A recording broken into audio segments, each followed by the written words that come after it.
Hi and welcome. We are going to look at Balloons in the Air, a really effective piece by Borislava, Taneva. It's from this book here, a collection of 24 pieces, well worth a look at. Now, I'm delighted to be looking at this at the request of Kola Batula. It's a really beautiful piece. I like it very much. There are several things going on, I think, before we play a note on the piano. Firstly, it's written with no key signature. We start with a lovely A major 7th chord, but that's not the key we're in. That's chord 4 in the key. And we don't eventually get there until the very end of the piece. And during it, she's sort of teasing us and sort of floating around. I think, are we going to get there or not? And then finally we settle on E major at the end. And I think that's her reason for not putting the key signature at the front. If she'd announced E major, people, that would have been too easy for us. We can see, point number 2, that there appears to be 2 notes here, 2 notes here throughout the entire thing. The texture is the same. And she's exploring 4-note chords. We know about triads, major, minor, diminished, augmented.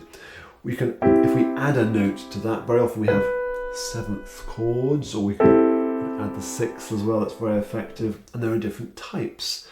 I don't want this to become an overly analytical video, but we're going to see lots of, this is, we're in C just for a second, major 7ths here. We're going to see some dominant 7ths, some minor 7ths. We're going to see some half diminished 7ths as well, and other things besides. So it's exploring that. It's also exploring moving around the keyboard. We're going to need to know these chords really well. And I think a little bit of analysis will be helpful. When you know what the chord is you're heading to, that helps us find it, I think, and helps your knowledge of the keyboard. There's some quite interesting chords as well that we might come across. So let's have a look at the very first line. The pedalling throughout the entire piece is going to reflect these chords. So we're going to change the pedal whenever the chord changes. Let's have a look at the first line. But before we do, in fact, let's think speed. She's given us a range of speeds, which is wonderful. It's lovely to have that option. The slowest is 56, which sounds like.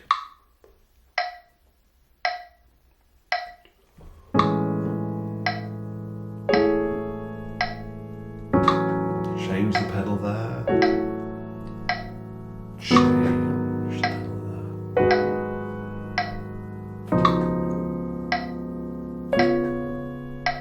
And while I'm there, do watch out for that C sharp at the end of that chord. It's not exactly the same as at the beginning of the bar. So I was changing the pedal there once per bar, except for that chord there at the end where I did 2 pedals. The pedaling is marked beautifully well in the score, really accurately. And now when I'm moving my hand, it pays just to really, really drill these chords and know what you're doing. Away from the music, what I'd be tempted to do is to move them over a 3-octave range. Give yourself a click if you want to give yourself a timer. I'm going to give myself 3 beats to get to each one.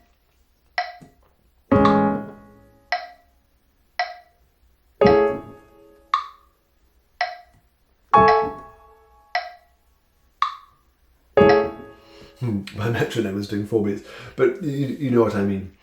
And did you notice that what I was doing, I was thinking of not holding on to the chord and then using the time to go find the position.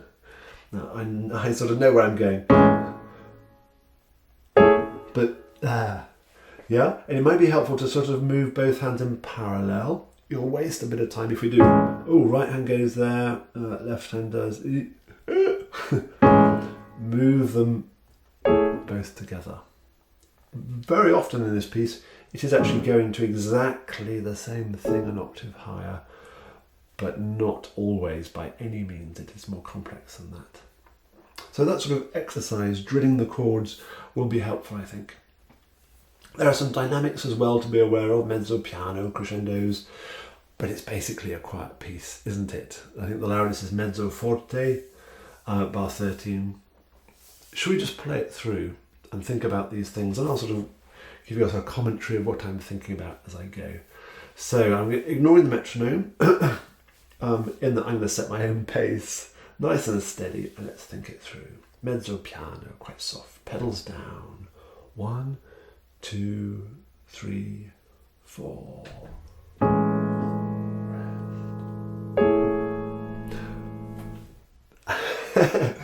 You know that there's rests on the second and the fourth beat.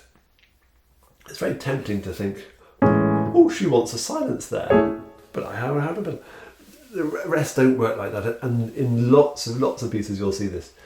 We can let those sounds carry on through the rest. The rest is telling us what our fingers do. It's not telling us what we're actually hearing, what's going on musically. And she has drawn our attention to that with those slurs into nothing that she's written in the first two bars. She or the editor. But don't worry about hearing music in silence. Let me try again. 2, 3, 4. Pedal up, quickly down. Pedal. 2 pedals for this bar because the chord is changing there.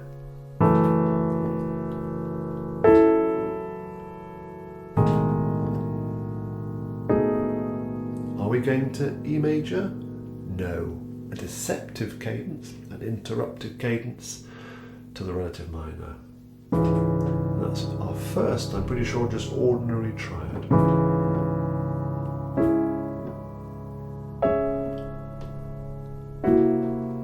That's a very lovely chord.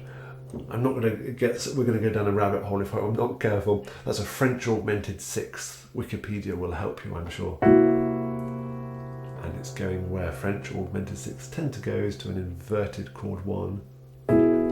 So that's our first E major chord there. But because she's put a B in the bass, it doesn't feel as if we're quite arrived yet. It's got a slightly unsettled feeling about it. And here, 2 bars, all the same chord, so the pedal can stay on, and we are getting louder here. Chord 5 kind of thing. Another deceptive cadence there. Beautiful sequence this. Lovely, lovely, lovely chords.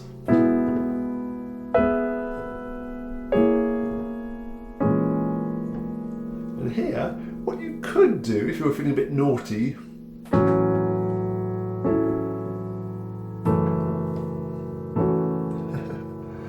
but there's no need to, and it's not suggested. Quieter. Finally.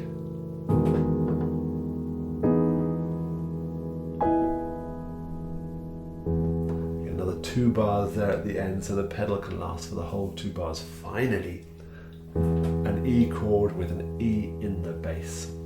There was one in bar 10, wasn't there? But we sort of don't notice it. So it's an exploration of chords, of 4-note chords. Do analyse them. I've sort of given you hints at what's going on without giving you the whole picture. It's exploring key. Are we in? No, we're not. It's exploring pedalling. My pedalling is working legato pedalling. So my pedal is coming up as I press the next chord each time. Playing delicately, moving swiftly over the keys. Really beautiful piece. Kalabatul, I hope you find that helpful, and anybody else that's watching, of course. If you have any more questions on it, I didn't really explain that augmented 6 chord, for example, or some of the other harmony. If you want to know the details of how I'm hearing them, do let me know in the comment section down below. Take care. Bye-bye for now.